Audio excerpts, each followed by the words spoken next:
जय मसीह सभी को। आप लोग कैसे हैं? आज हम फिर आए हैं आप लोगों के सामने दुआ प्रार्थना विनती के साथ। आशा करती हूँ आप लोग ठीक होंगे, चंगाई के साथ होंगे, स्वस्थ होंगे। प्रभु यीशु आप लोगों को आशीष दे, बरकत दे, सामर्थ दे। आज का दिन आप लोगों का बहुत ही अच्छा रहा होगा, क्योंकि परमेश्वर आप लोग के साथ है। धन्यवाद करती हूँ। प्रभु आप लोगों का दिन अच्छा बनाए, आप खुश रहे, आबाद रहे, और प्रभु हमेशा आप लोगों के साथ रहे। मैं यही दुआ प्रार्थना करती हूँ आप लोगों के लिए। आज मैं आपको ये बताने जा रही हूँ, प्रभु की आशीष आप लोगों के साथ बहुताई से होती है। आप बस प्रार्थना में बने रहिए। प्रार्थना करेंगे जैसे आप, उसी तरह से परमेश्वर आपकी अगुवाई करेगा, आपको सामर्थ्य बनाएगा। अब हर बात पे प्रभु का धन्यवाद कीजिए और प्रभु यीशु को याद कीजिए कि प्रभु ने आपके जीवन में कौन कौन सा कार्य आपके जीवन में किया है। मैं यही दुआ प्रार्थना करती हूँ।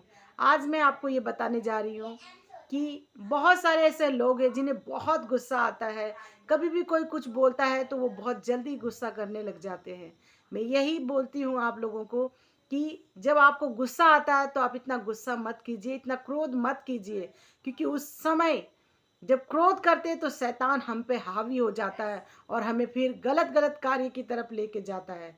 तो मैं यही आप लोगों से कहती हूँ, जब आपको क्रोध आता है, गुस्सा आता है, तो आप दुआ कीजिए, प्रार्थना कीजिए, भजन गाइए। जब आप भजन गाते हैं, प्रार्थना की तरफ मन लगाते हैं, तो आपका अपने आप गुस्सा धीरे हो जाता है, ठंडा होने लग जाता है।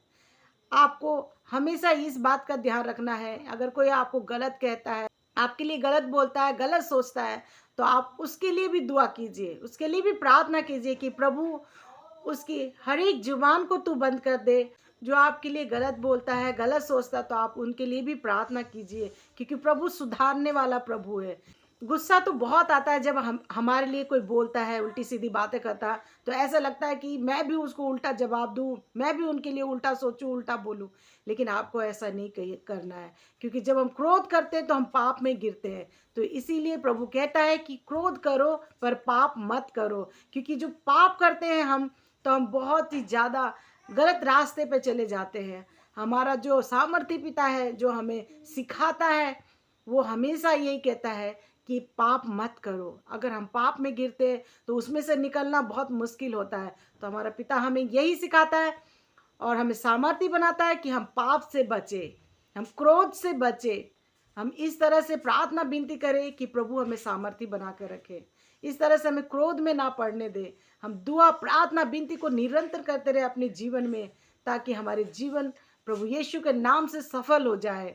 मैं यही दुआ प्रार्थना करती हूँ आप लोगों के लिए। आज जब आपको गुस्सा आए तो आप प्रभु का भजन गाइए। भजन गाने से मन में बहुत शांति आती है, प्रभु का नाम आता है भजन में, तब हमें सुकून मिलता है। तो मैं यही कहूँगी, जब आप भजन गाइए या तो फिर प्रार्थना में मन लगाइए, क्योंकि आपके साथ हमेशा आपका प्रभु, आपका पिता रहता है, आपकी अगुवाई करता है। आप शैतान को बढ़ावा मत दीजिए अपने जीवन में। आप हमेशा दुआ प्रार्थना में मन लगाइए।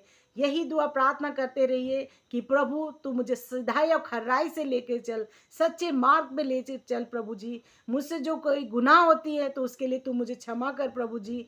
मैं किसी भी दलदल में, किसी पाप में पड़ना नहीं चाहती प्रभु। तू मुझे बचा के रख, मेरे परिवार को बचा के रख, मेरे फैमिली के एक एक मेंबर को तू आशीषित बना प्रभु।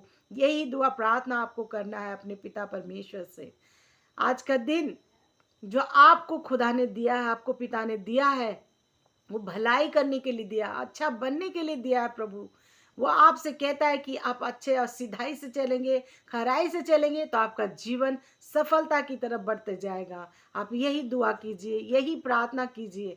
क्रोध से अपने जीवन को बर्बाद मत कीजिए, क्योंकि क्रोध करने से इंसान गलत रास्ते को ढूंढ लेता है, गलत रास्ते पे चलने लग जाता है, और पता नहीं उस इंसान से क्या क्या गलतियां होती जाती है। क्योंकि आप जानते हैं कि जब हमारे गुस्सा आता है तो हमें कुछ समझ नहीं आता है कि हमें करना क्या है। उस समय हमारा मन इतना डिस्टर्ब हो जाता है, हमारा दिमाग, कि हमें समझ ही नहीं आता है कि हमें करना क्या। हमें जो लगता है हम वही करने लग जाते हैं। लेकिन उस समय भी अपने मन को शांत करना है, प्रभु को याद करना है कि परमेश्वर को, कि प्रभु तूने भी तो इतने कष्ट सहे प्रभु जी, तूने तुझे लोगों ने कितना मारा पीटा गाली दिया, लेकिन उस समय भी तू प्रभु यीशु शांत रहा। तुझे लोगों ने सूली पर चढ़ा दिया प्रभु जी, गाली दिया, लेकिन उस समय भी तूने शांति से सब कुछ बर्दाश्त किया प्रभु जी। और आज प्रभु यीशु तू कितना महान कहलाता है प्रभु जी, परमेश्वर के दाहिनी ओर विराजमान हो गया प्रभु यीशु। तो यही मैं कहती हूँ, प्रभु यीशु ने अपने जीवन में इतना सारे दुख झेले हैं कि हम तो बयान भी नहीं कर सकते, क्योंकि आप तो जानते हैं कि पवित्र बाइबल में यीशु मसीह के बारे में एक एक बातें लिखी हुई है कि किस तरह से लोगों ने उन्हें गालियां दी, उन्हें कोड़े लगवाए, उनके इतने लहू बहे, तो वो सारी बातें आप लोग जानते हैं। तो उसी तरह से हमें तो जो सांसारिक रूप में जो इंसान हमें कुछ गलत बोलता है, हमें बर्दाश्त करना, हमें सीखना पड़ेगा। मैं जानती हूँ कि बर्दाश्त करने के लिए हमें ऐसे सच्चा बनने के लिए प्रभु यीशु से प्रार्थना करना पड़ेगा। जब आप करने लग जाएंगे तो आपको जरूर सफलता मिलेगी। मैं यही दुआ प्रार्थना करती हूँ आज के दिन कि प्रभु आपको सफल बनाए, हर एक कार्य में आपके साथ चले, हमेशा आपके हाथों को पकड़ कर रहे। जब आप दुखी होते, परेशान होते हैं, तो अपने परमेश्वर को याद कीजिए। परमेश्वर जो हमारा सर्वशक्तिमान, जो हमारा सब कुछ है, वो हमें बहुताई से देने वाला, हमारे साथ चलने वाला, जो हमारा हाथ कभी नहीं छोड़ता है। अब कुछ भी कर लीजिए, सांसारिक माता पिता भाई बहन सब आपके साथ छोड़ देते हैं, लेकिन आपका खुदा, आपका परमेश्वर यीशु आपका हाथ कभी नहीं छोड़ता है। आप हमेशा उन्हें याद कीजिए और हर एक दुआ में, हर एक प्रार्थना में यीशु को धन्यवाद दीजिए। देखिए, अब जीवन के हर एक कार्य में सफल होंगे। आज के दिन मैं इतना ही कहती हूँ आप लोगों से, और दुआ प्रार्थना विनती के साथ यही कहती हूँ कि आप लोग हमेशा खुश रहिए, सामर्थ्य रहिए प्रभु यीशु मसीह के नाम से। और सभी लोगों को आज के लिए बस इतना ही। तब तक के लिए सभी को जय मसीह।